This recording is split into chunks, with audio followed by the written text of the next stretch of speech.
And zooming back in for one of the biggies this upcoming season, and really off season, when this was like not announced, it was already announced a couple years ago, but was like now on our minds as we got away from the national championship game and we go into 2025 week 1, Texas versus Ohio State, number 1 versus number 2, Longhorns, Buckeyes, Day Sark again for the third time in 18 months. Is just absolutely crazy how we've been blessed with another great matchup, a rematch of last year's Cotton Bowl. And I think the big question is, can the Longhorns run the ball in the shoe? Because Texas has not been good against elite defenses. As of late, against Georgia, they averaged 30 yards on the ground in that regular season and SEC matchup. And then against Ohio State and Arizona State, they didn't even get over 60 yards. So yeah, this is a big thing going into this game. And this new offensive line that we're going to talk about here in a little bit, get it going on the ground. They're going to be taking on a new face defensive line in Ohio State, but it is Ohio State. They are elite in recruiting. Ryan Day knows what he's doing over there in Columbus. He just won his first national championship. I think that is a good indicator that this man knows what he's doing. But you guys, I think the big thing to talk about here is, I think one of many games we're going to see between these two quarterbacks, Arch Manning versus Julian Sain, for the first time. And I think not a lot of us are really realizing that we're going to see this not only on college Saturdays, but on NFL Sundays as well. I think the difference in this, if the Longhorns get the run game going or not get the run game going, will also be how many mistakes each of these quarterbacks make. In our preview that we put out back in like mid-May earlier this year, that was also a thing that we mentioned, was the mistakes from either Sain or Manning, the most being made. That's going to most likely be the losing team here. Setting up some good field position for the other one by their defense. That also could be a factor in this one. As on top of that, again, going back to the offensive line, I think it's going to be very interesting for Ohio State, who's going through a transition in that area somewhat.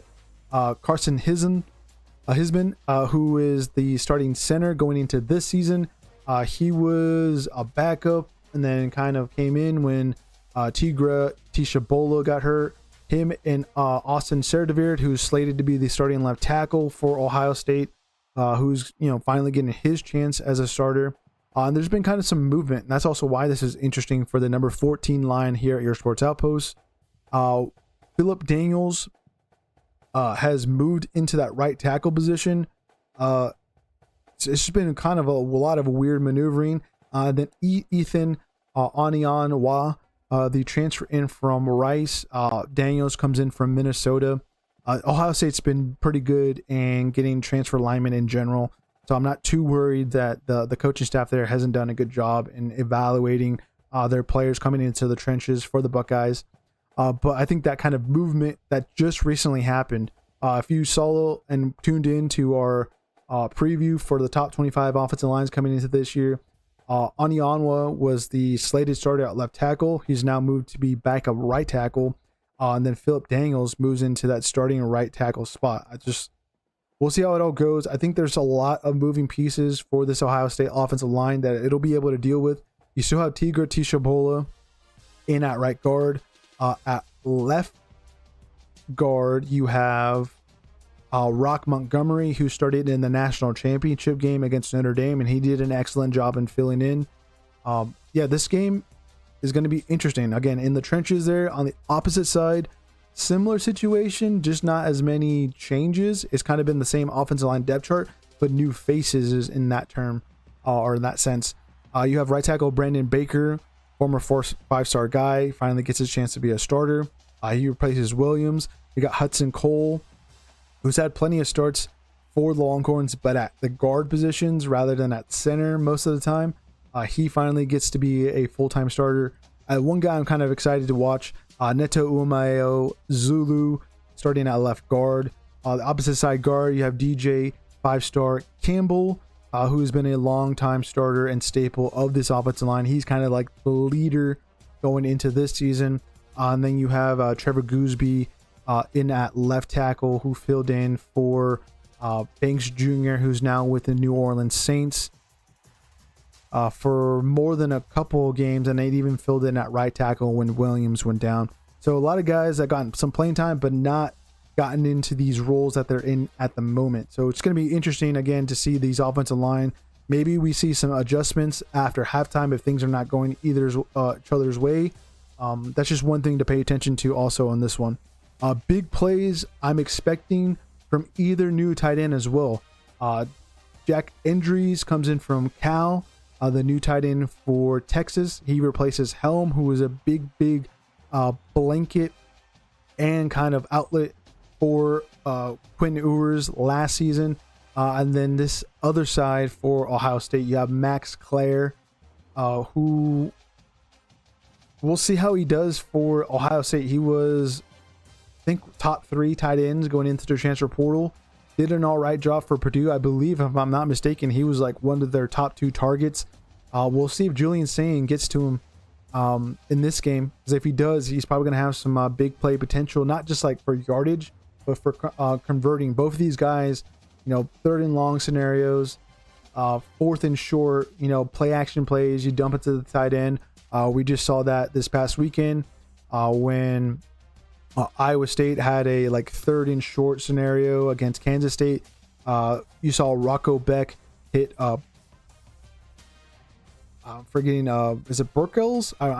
So many names, but his tight end in that short scenarios situation. We should also expect that from, top end opponents, just like Texas and Ohio State. I know it's a totally different team, but same kind of thing, same kind of feel. They should be the same kind of approach. Again, big concerns. I already mentioned that the Buckeyes have a lot of new faces in the defensive line. This might be the part where, this team gets let down in that area.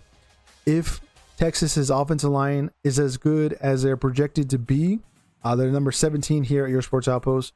They can maybe have their way with these new boys on the line. You got Atkinson coming in from North Carolina.